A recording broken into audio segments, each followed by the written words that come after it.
Okay, the next two speakers are both going to give us two talks. We're going to introduce each talk individually, but I'll just introduce the speakers right now. So the first talk is going to be myth busting, hair removal to soak or not, hydrogen peroxide, dry, moist, and others. So this is going to be fun. I love myth busting. Dot Weir has been a registered nurse for 40 years, practicing wound care for 36 of those. She is board certified by the Wound, Ostomy, and Continence Nurses Society and the American Board of Wound Management. She practices in 2 outpatient wound centers in the Orlando, Florida area.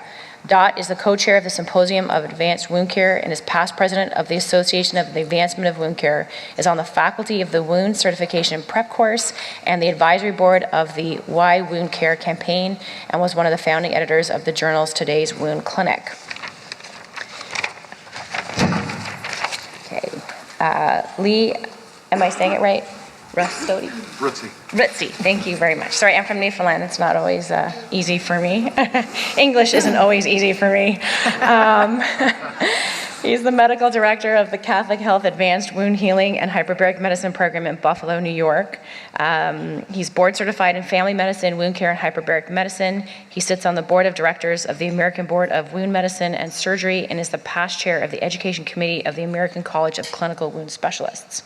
He has an active teaching role in family medicine, internal medicine, podiatry within the University of Buffalo and Catholic Health System. He's on the faculty of the Wound Certification Prep course and lectures nationally as well as internationally on topics related to wound care and hyperbaric medicine. So welcome, and we're looking forward to your talk. Thank you.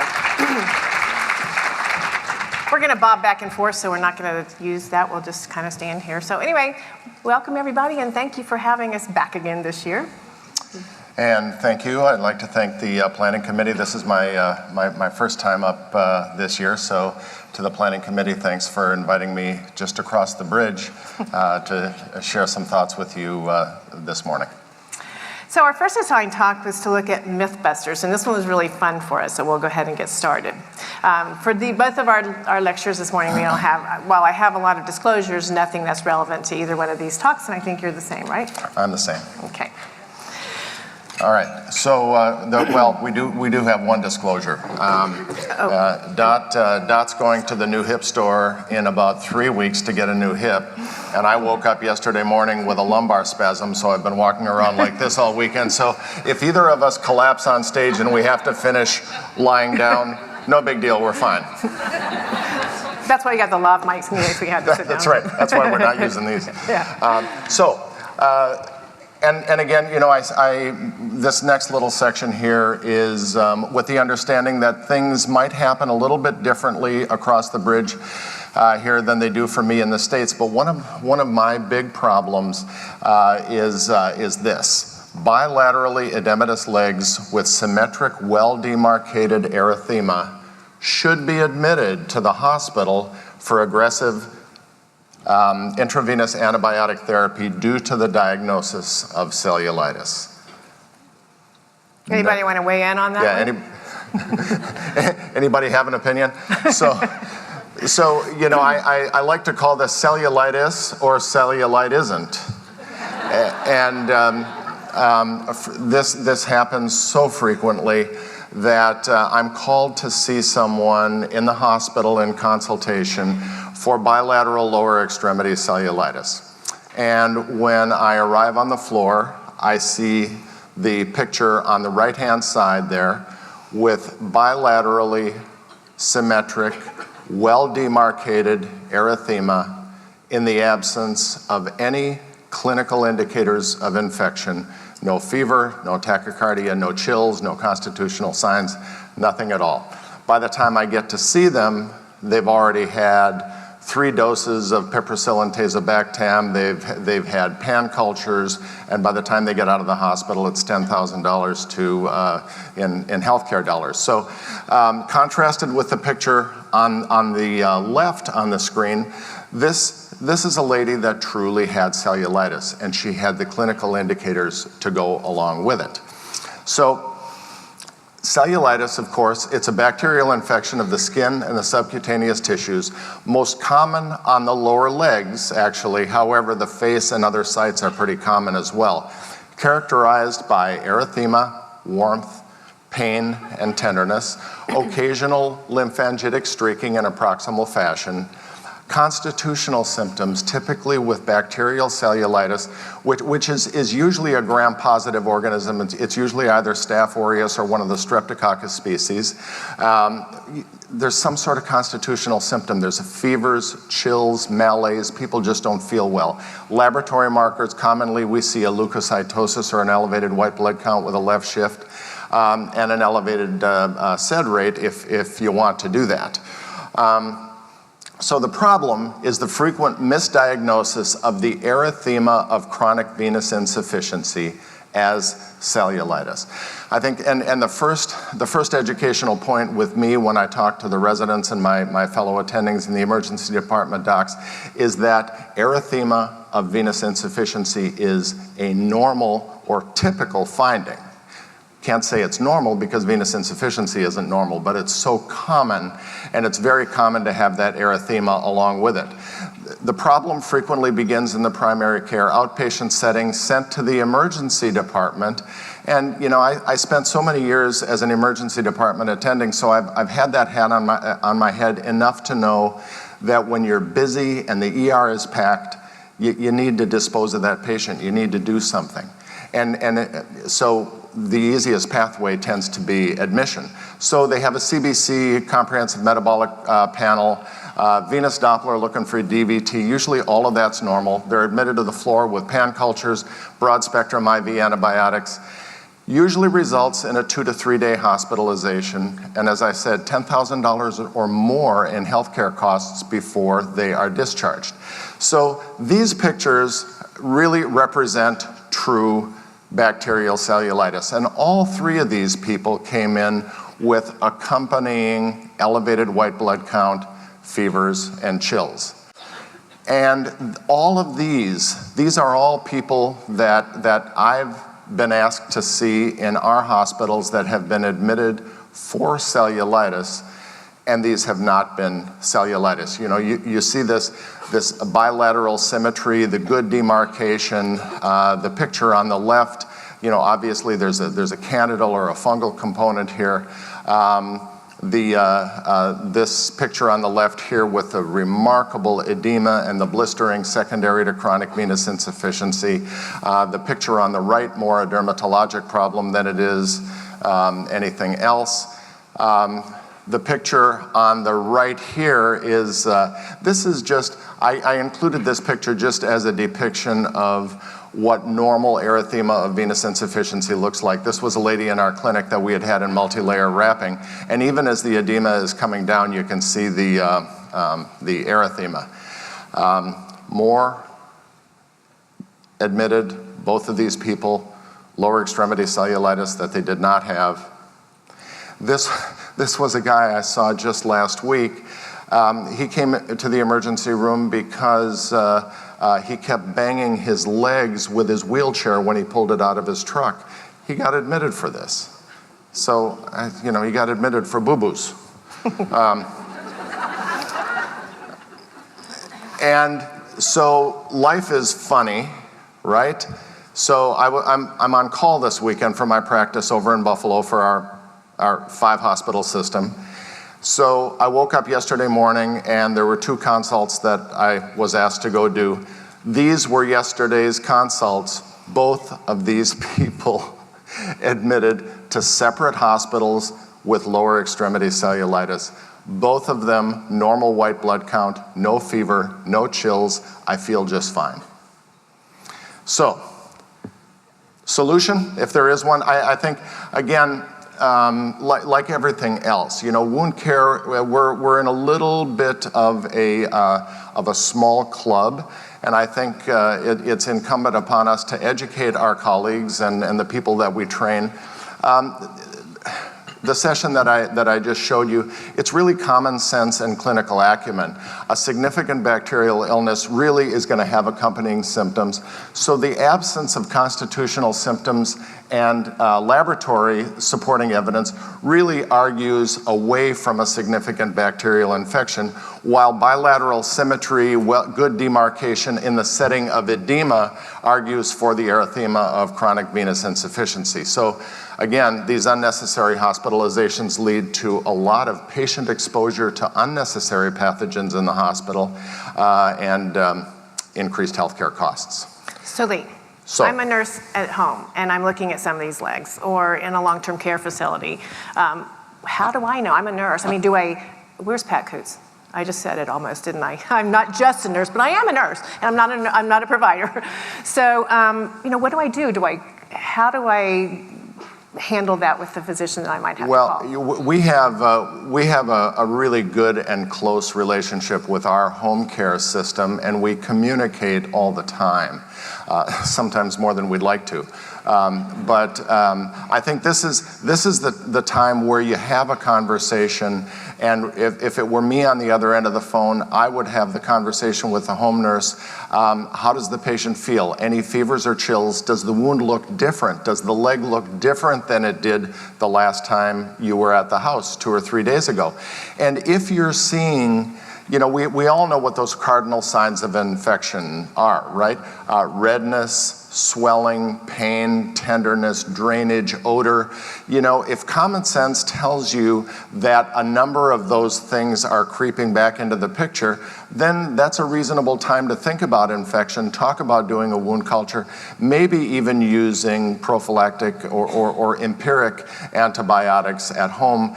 But by and large, sending people to the emergency department, at least in the States, again, I'm relatively ignorant to the Canadian system, but sending people to the ED in the States is usually the wrong answer. Okay. All right. So when we were asked to do this, we had a couple of hints of what to cover, and then we added some of our own. So one of them was about removal of hair or not. And so, we've kind of swung around on this from when I was a baby nurse, and we did head-to-toe shaving for people that were like having open heart surgery.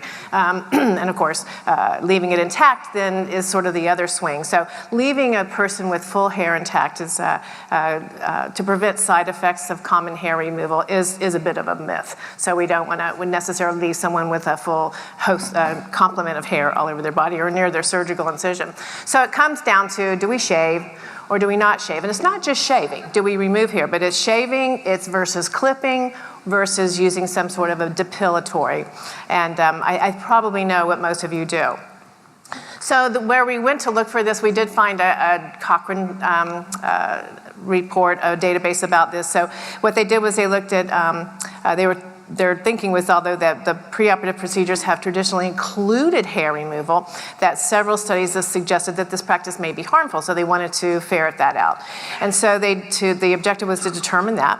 And they just looked at a host of different studies, and the selection criteria, I'm going to have to read this, but it's, they, of course, as the Cochrane does, look for randomized controlled trials or quasi-trials that compared hair removal with none, different methods, hair removal at different times before surgery, so the timing was important, and in different settings, where should it be done? So hair removal versus none, they found 6 studies with 972 participants, which seems like a lot, but in their analysis, they felt that the study was underpowered. But they compared shaving to clipping to using any sort of a depilatory and found no statistical significance difference between the in surgical site infections between the hair removal and the no hair removal. So maybe we don't need to do it. And shaving versus clipping, this is where there was a difference. There was 3 trials, over 1,300 participants, and they did find a significant increase in surgical site infections associated with shaving versus clipping. Just out of curiosity, how many of you all have abandoned shaving? So you still do, okay, so you still do a lot of shaving versus clipping? No, or some of you just aren't in that practice or don't encounter that in your practice? What do you all use for hair removal if you use hair removal? Clippers, okay, all okay, right. Maybe I didn't ask the question right. And then versus a depilatory cream, there was not a statistical difference, but obviously it's easier to clip something than to cover somebody with, I guess, Nair or something to get all that hair off. It's not there. Now, timing, as far as day before surgery or the day of surgery, again, no significant difference in surgical site infections between these groups. So, in conclusion, there's really not good numbers of these people in research to have any confidence in the conclusion. So, when necessary to remove hair, it definitely seems that clipping is certainly the way to go, and there were no differences between depilatory creams and shaving, or between the timing on it. But certainly, it could probably warrant a little bit more study. So, I think the important thing is know your facilities standard, what you're supposed to be doing. And again, you're doing ostomy care and prepping up skin for many, many years to put adhesives on, to put, say, negative pressure drapes on. You know, we have gotten out of shaving, and if you remember that first picture, there is that punctate bleeding that can occur and the rashing that can occur when you do shave skin. And if you're familiar with the medical adhesive-related skin injury, MARSI, folliculitis is a big problem, and so shaving certainly leads more to folliculitis and less to clipping, but also the ripping out of hair with an adhesive also.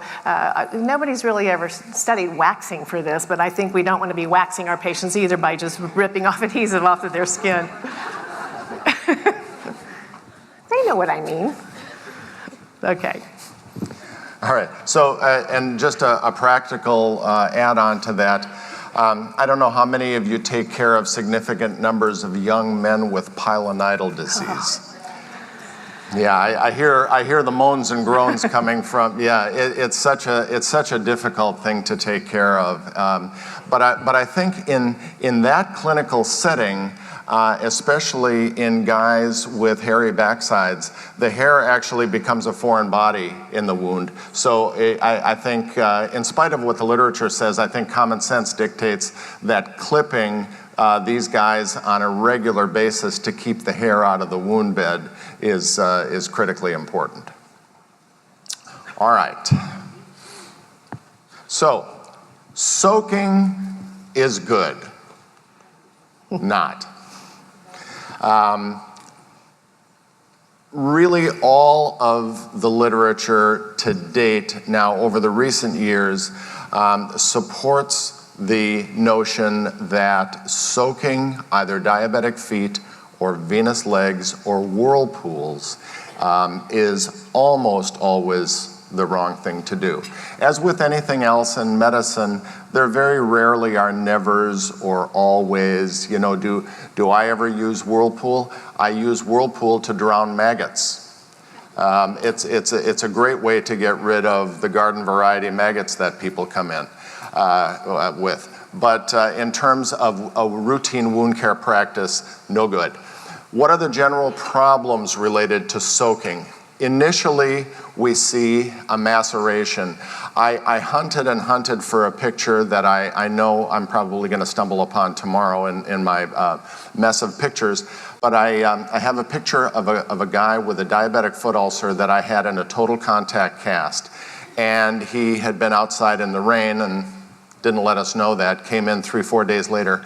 And the bottom of his foot looked exactly like the cerebral cortex. It was gray and it had furrows.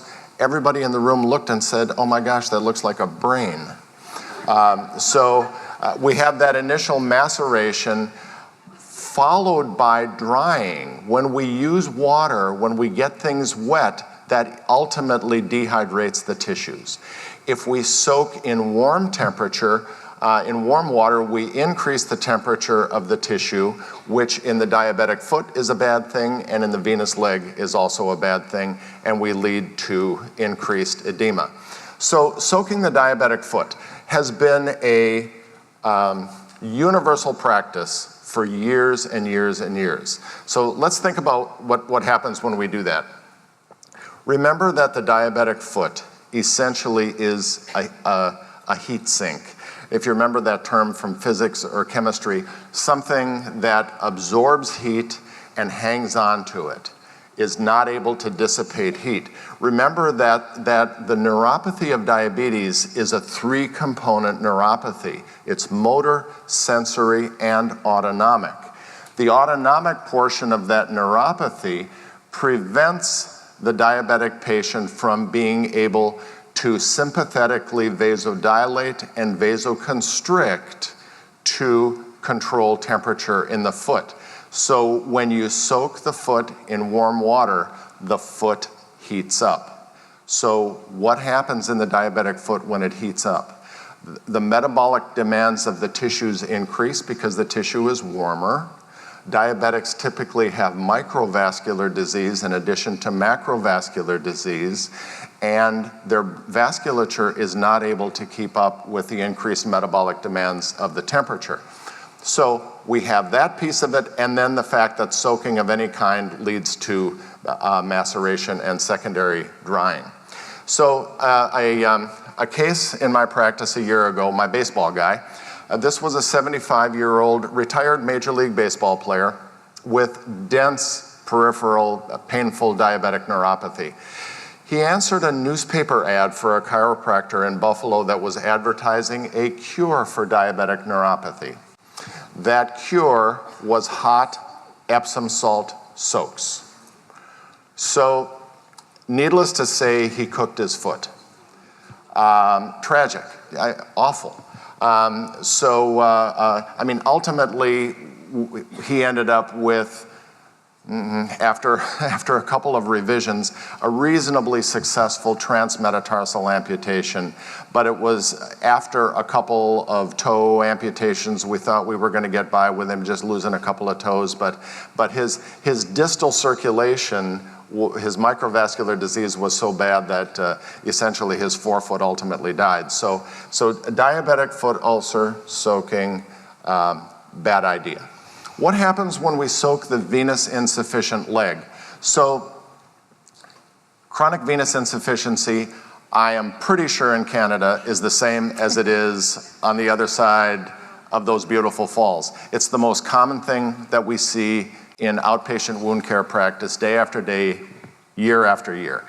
So the leg is already swollen, right? What happens when we soak the leg? First of all, it bathes the leg in bioburden-rich water, putting it tactfully. Soaking in warm water causes vasodilatation. What does vasodilatation do? It leads to more edema. The soaking causes peri-wound maceration. So there is plenty of literature out there to support the fact that venous insufficient legs should not be soaked, and they certainly should not be put into the whirlpool. Ms. Dorothy. And Luther Clother, Joe McCullough, one of the physical therapists in the US, they did a study looking at leg volume before and after a whirlpool for venous leg and venous insufficiency, and actually found increased volume to the leg when it had sat in warm water in a dependent position for all that time. Okay, now you know what? This is going to be such a no-brainer for everyone in this room because you do wound care. But in the rest of the world, they're airing things out. And you already see the false when you show the Band-Aid open, but it's also a myth that hopefully we have busted amongst ourselves, but certainly we still see it out in the community. So we've known about moist wound healing since the 60s. It was first published, as you've probably heard, and I'll look at it, but Dr. George Winter did the first study or first publication in Nature magazine like 1962. So this is not a new concept. And in spite of that, though, the majority, the number one dressing in the US is still wet-to-dry dressings when you look at the whole scheme of even in the world of woundologists versus non-woundologists. So we know that dry wounds can't reepithelialize, and nor can wet wounds. You know, we should have done a trifecta myth-busting for scrubbing with peroxide, application of Neosporin, and covering with Telfa. Right. Oh, y'all see that too? I thought of that too late. So if you've ever seen Lisa Ovington's article called Hanging Wet-to-Dry Dressings Out to Dry, are you familiar with that? You can Google it and it's available. And it was actually published in a home care journal. We're going to encroach on our own time, by the way, but we'll catch up at the very end. But it's sort of that three bears thing. You can read this some other time. But too little moisture is going to dry out the cells, and a dry cell is a dead one. Too much moisture is going to inhibit cell migration as well as create an environment where bacteria is going to want to go. So we're looking for that nice, perfect perfect balance of moisture, and we do that through the use of moist wound healing. And I've always used a blister as like the ideal sort of model to see what cells really like.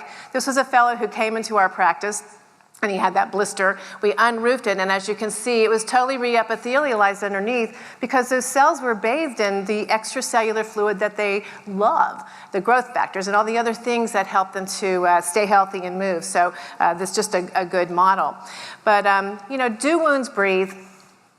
Do you ever hear them breathing? No. They have to get the oxygen, obviously, from the blood flow to the area.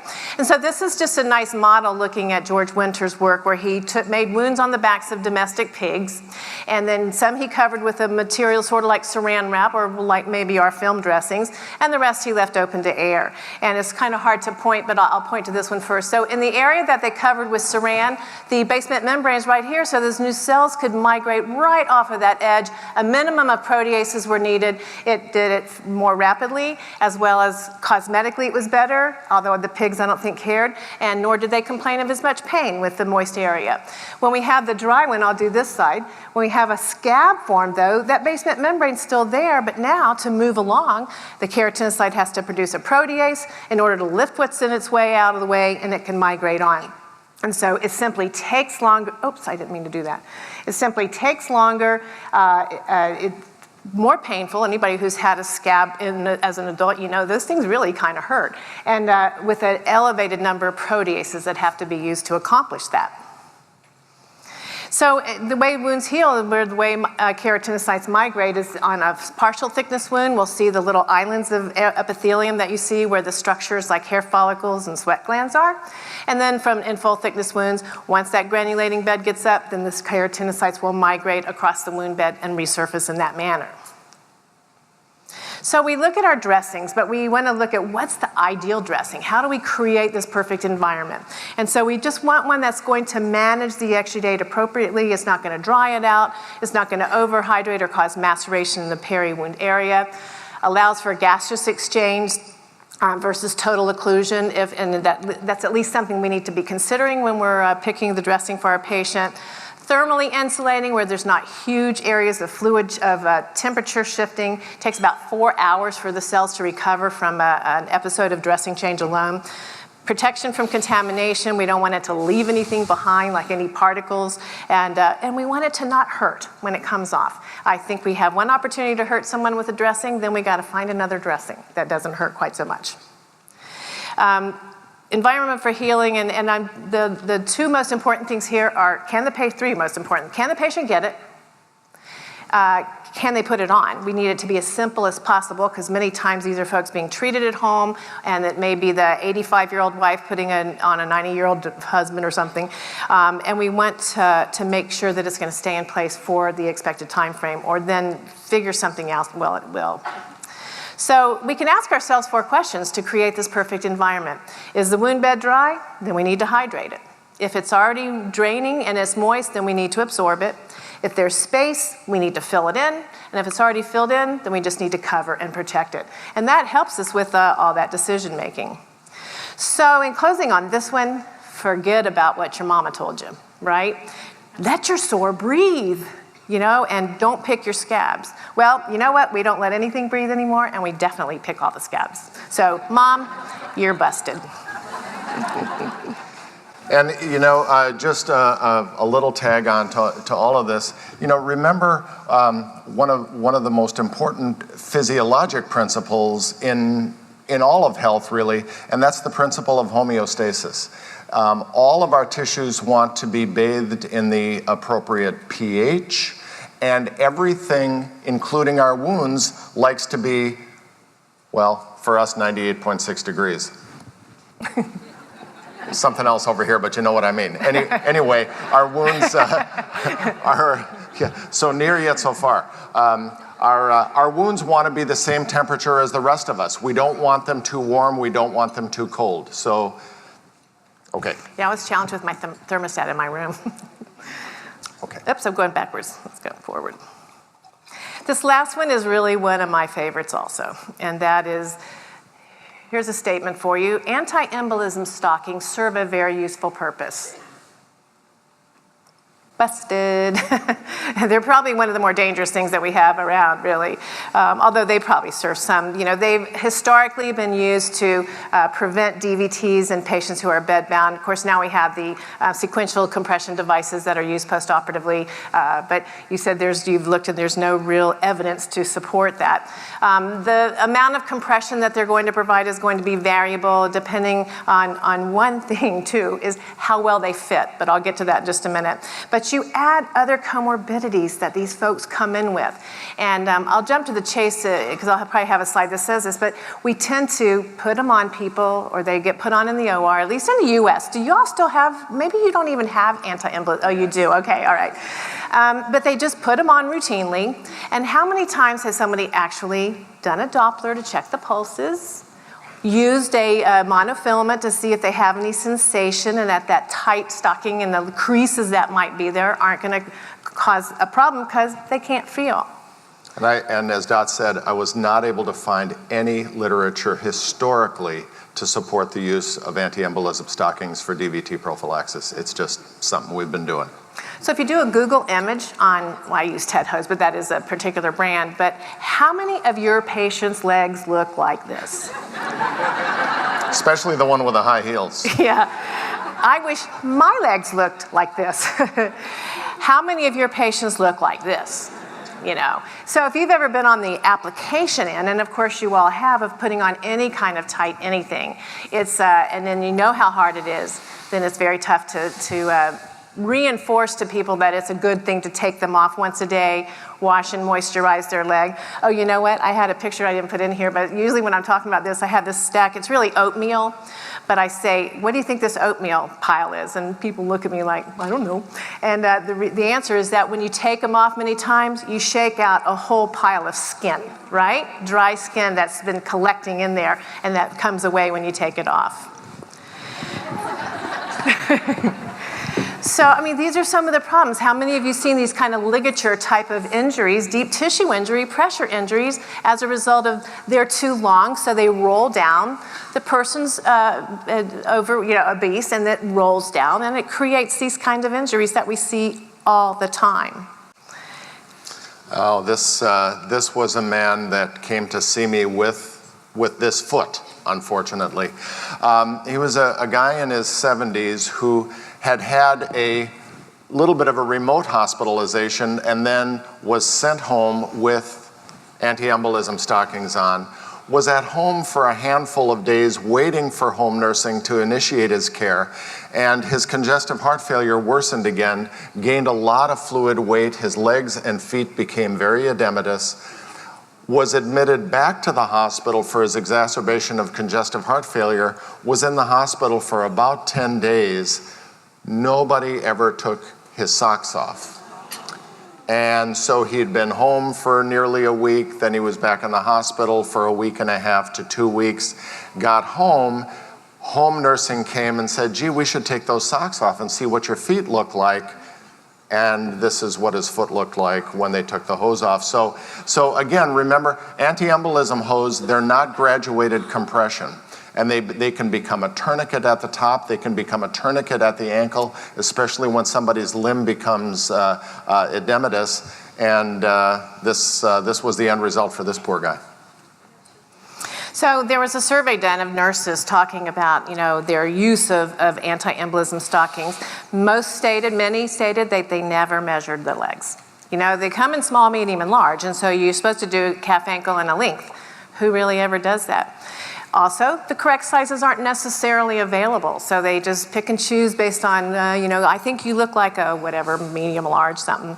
And so also, only 33%, these are licensed nurses, actually took them off. They assumed that the bedside caregivers, the CNAs, patient care techs were taking them off. So the circulation checks, those little holes aren't there for circulation.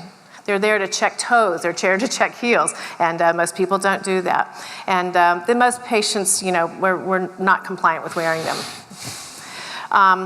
So This is, I think mine's worse than yours. Well, maybe not.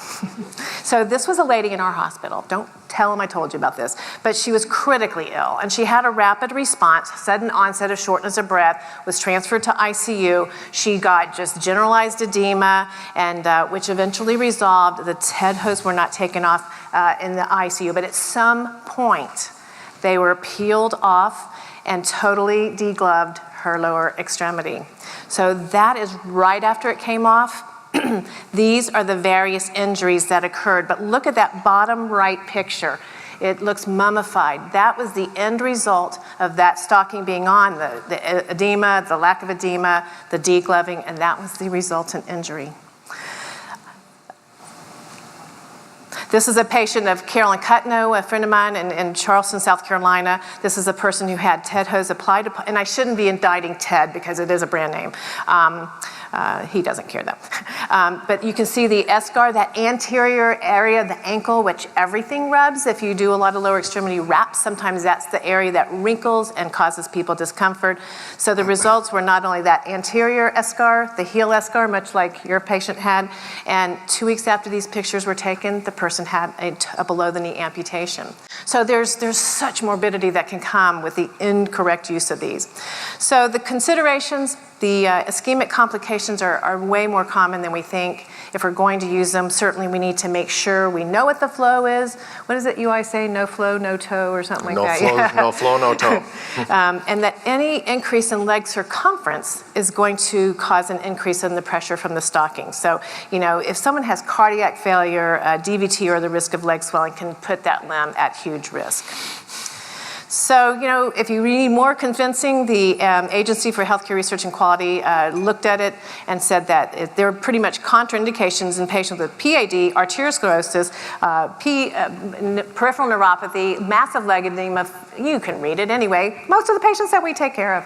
So, we're not going to get rid of them necessarily. I would like to see something like tubular bandage to avoid using a brand name, and SCDs used together. The tubular bandage gives a little bit of compression, but it's a lot softer, less injurious. And a lot of hospitals in the US have gone totally TED hose free and just using the SCDs. What do y'all do? Most commonly, SCDs still catch TEDs every once in a while. Yeah.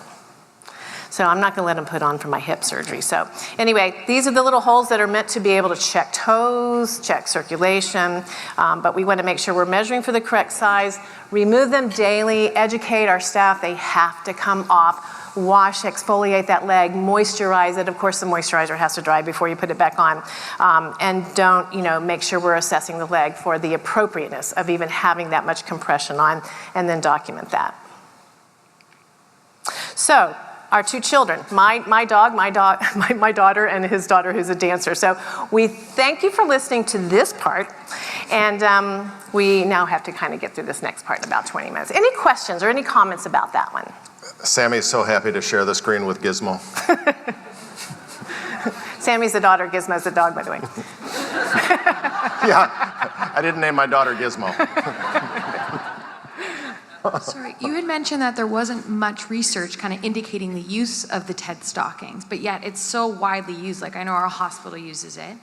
Do you know, how did people jump on the bandwagon? I don't, it's a little bit of an enigma. It's sort of like, for how long have we been using intravenous vancomycin for the treatment of osteomyelitis?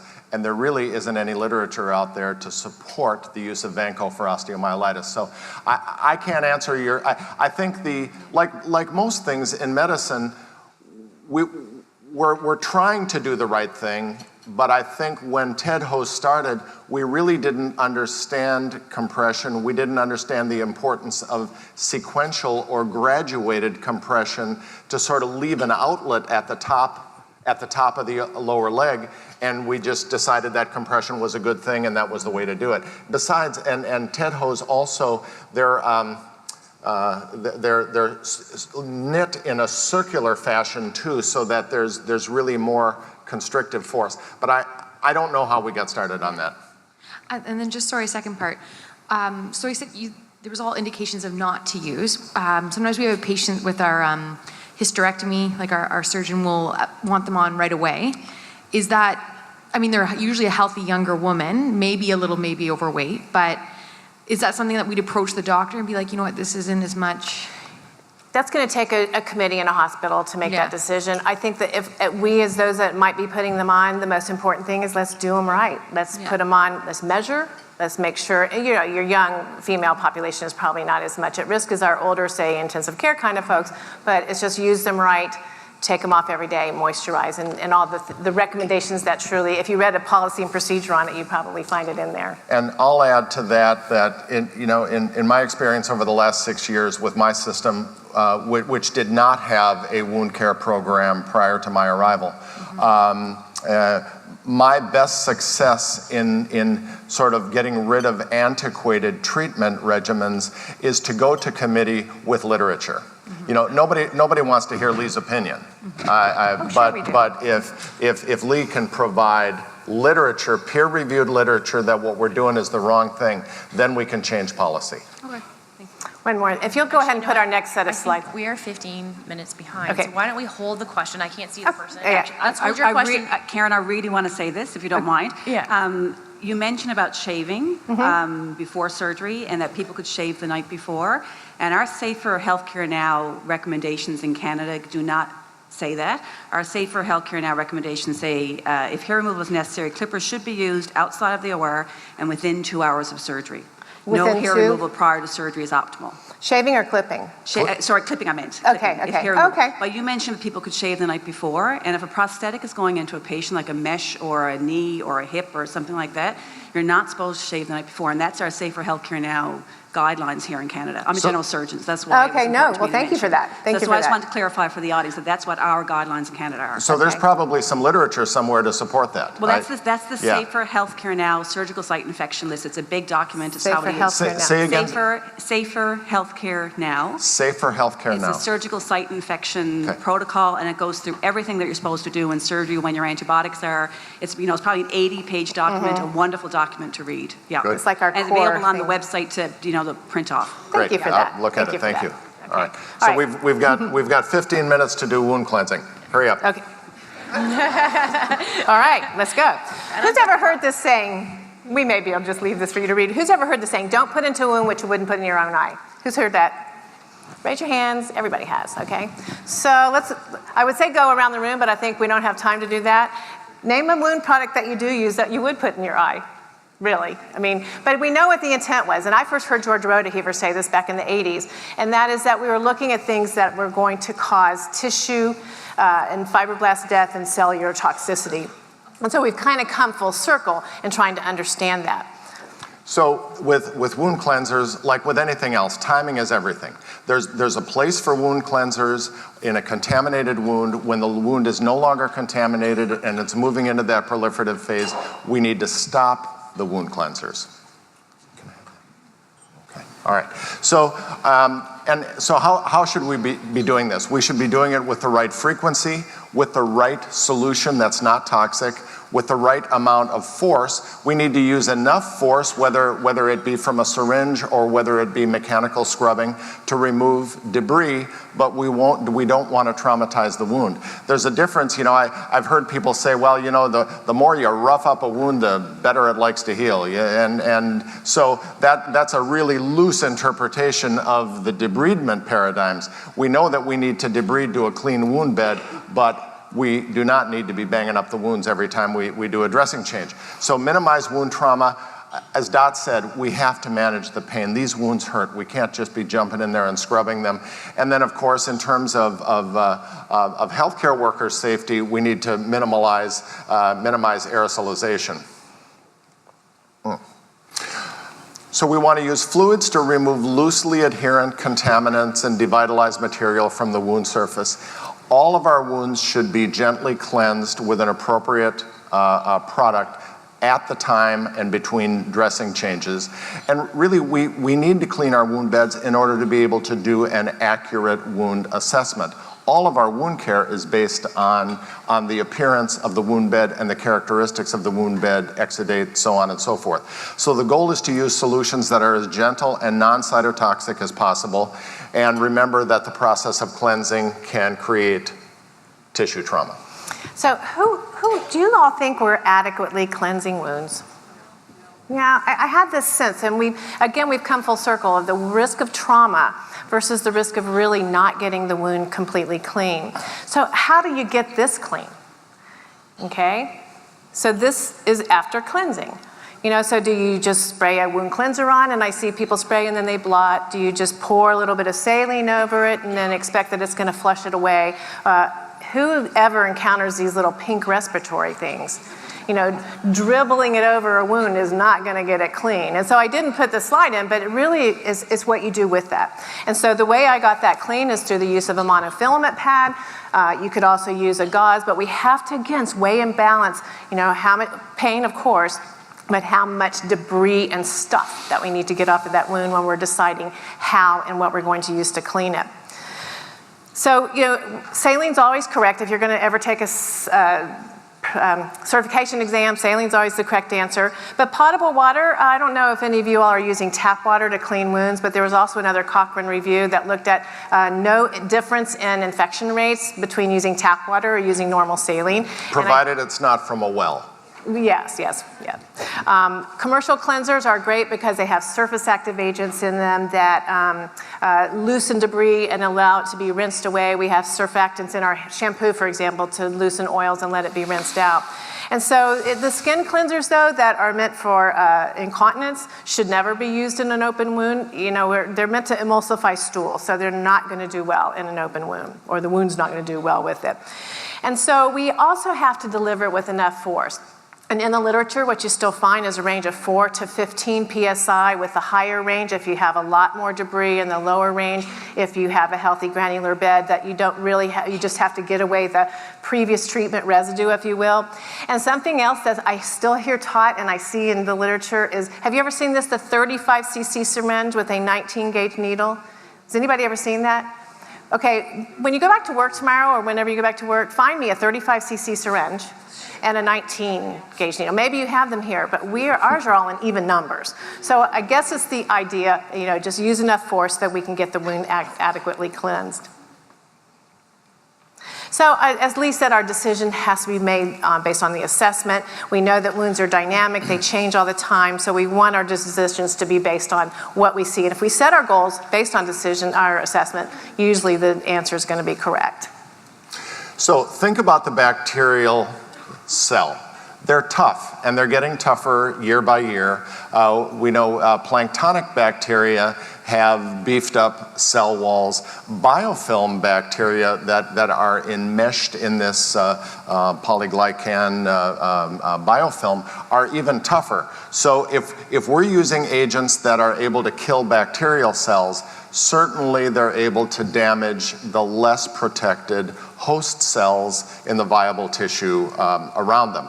So this was a study looking at the toxicity index of skin and wound cleansers.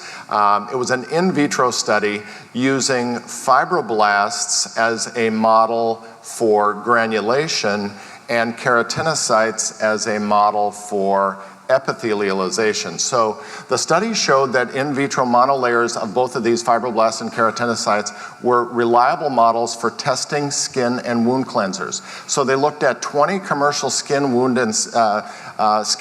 cleansers, including saline and liquid bath soap.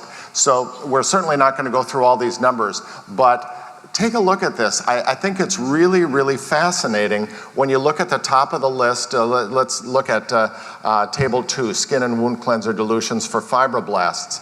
We have those three agents at the top that are isotonic solutions with no dilution required. Then we go to acetic acid, and we go down a little farther, and we have povidone iodine.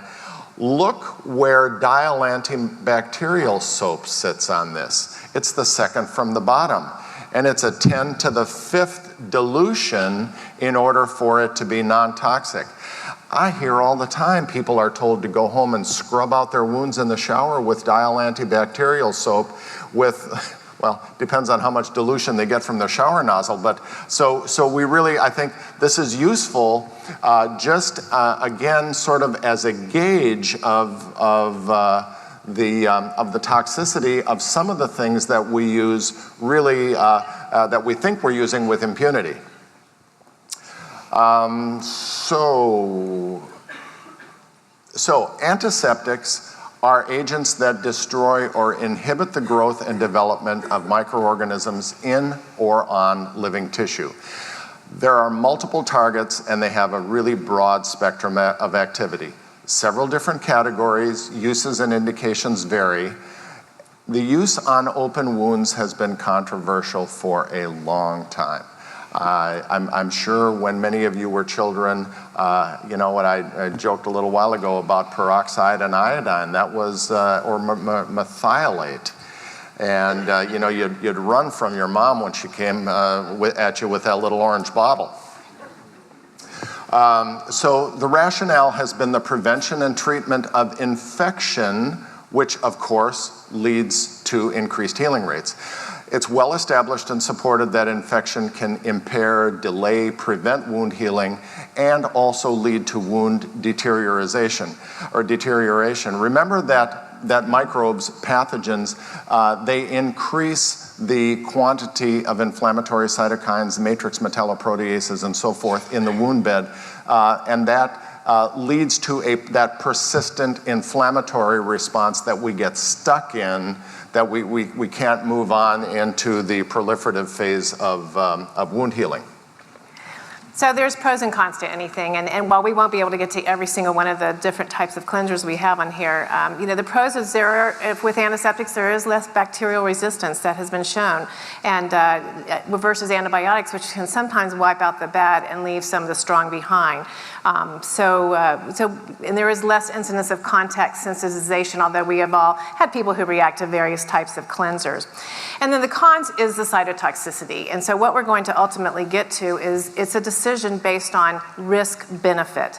And so we have to look at that. We want the benefit to be the biggest part. And so certainly the bacteria that are sitting in the wound is a much greater risk to the patient and to the wound than perhaps the toxicity of a cleanser in that period of time during wound bed preparation, when we're doing the cleansing and debridement and managing the bioburden. And again, and certainly in this group, wound bed preparation is very well accepted and very well understood.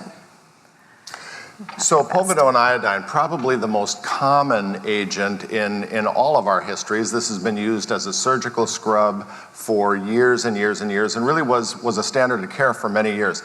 So there are a lot of clinical trials that support the effectiveness of povidone iodine in terms of the reduction of bacterial load in wounds. No real evidence to suggest that effect is durable. It has questionable efficacy against biofilm, depending on who you read. But the majority of human trials support the efficacy of povidone iodine in clinical scenarios. And it does have bactericidal activity in low concentrations. Does not appear to have a negative impact on wound healing when used in the appropriate concentration. It's effective in reducing bacterial count as well as reducing infection. But again, there's conflicting opinions in the literature. And we'll be looking at the dressings in the next session that contain time-released iodine, which is certainly safer. Hydrogen peroxide. How many of you all have had something in your lifetime boiled out with the hydrogen peroxide? Generally, it's a 3% solution. Works well, especially with gram-positives as far as the in vitro. But in vivo, in real wounds, is found to really have no impact on the cell of the bacterial cells themselves, probably because of some catalases that the cells are able to produce. But again, I remember when I was learning to use it, you know, even as a baby nurse, again, we put it in, you let it boil, put it on again, you let it boil, and when it stopped boiling, then it was really clean. So, you know, that was sort of our guidance for it. And so I did an internet search, and I found this is a small list. You can find all these uses. It's probably on Pinterest or something like that. But all of these uses that you have for hydrogen peroxide. So if you can clean your toilet bowls and remove taupe scrub, whiten your nails and clear up acne and boils, I think that probably is not great for open wounds. Acetic acid. Typically, we use it, dilute vinegar, of course, in a 0.25% or 0.5% solution. Does have pretty good bactericidal activity, both gram-positive and gram-negative. No delay in reepithelialization was found in animal or human studies. Some of the in vitro studies suggest cytotoxicity. Human studies have not supported that. So this appears to be appropriate for continued use in contaminated wounds, but again, should be used as a therapeutic agent in contaminated wounds and not as a healing modality. It is also a really effective deodorizer. Especially with urine. Hypochlorous acid, some of the newer cleansers that we have on the market are at a safer level. And hypochlorous acid is what the neutrophil produces during the oxidative burst. So it's a naturally occurring antiseptic as well as one that we can use topically. We'll just move through these. Dakin solution, hypochlorous acid, or basically dilute household bleach. And of course, there's recipes on the internet to make all of these things yourself if you like to. There is known bactericidal effectiveness even at dilute concentrations. Again, effective against common clinically relevant bacteria in appropriate concentrations and in a contaminated wound. Also compatible with collagenase, and Dot will mention a couple of things about that in just a minute. Now, chlorhexidine is a biguanide, and it's more of a safer product as a skin cleanser and a surgical scrub like HibaCleanse. That's what I'm going to have to use for my hip, I'm told, than in open wounds. The more appropriate one, go on to the next one, is polyhexamethylene biguanide, PHMB. So this really has broad spectrum activity. There is some fairly new evidence to suggest that PHMB may have anti-biofilm efficacy, or the ability to penetrate biofilm. It's really very safe, no suggestion that it's an irritant or promotes bacterial resistance, and it has been a recent addition to a number of dressing and wound care And we'll products. be talking about that in the next one also. So I don't know if you've ever seen this. Do you all, before I even spend time on this, do you all have collagenase here in Canada? Okay. Got 1 minute. I know, I know. So this is just a list. You can get it from the manufacturer of collagenase, but it really, is eye-opening when you look at the cleansers. A lot of the things that we use will reduce the activity of the enzyme.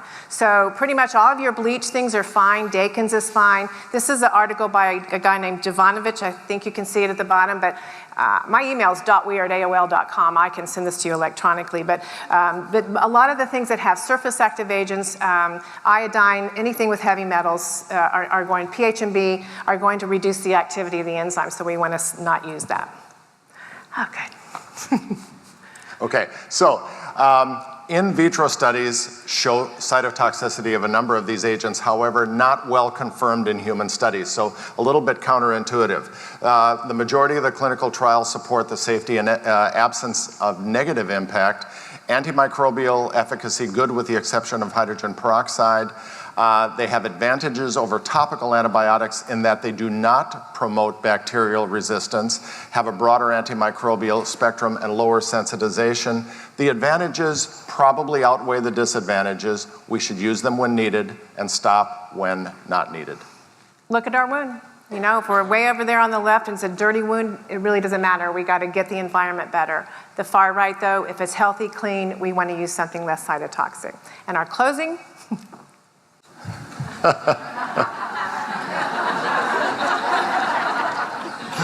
Thank you very much. I know we are out of time.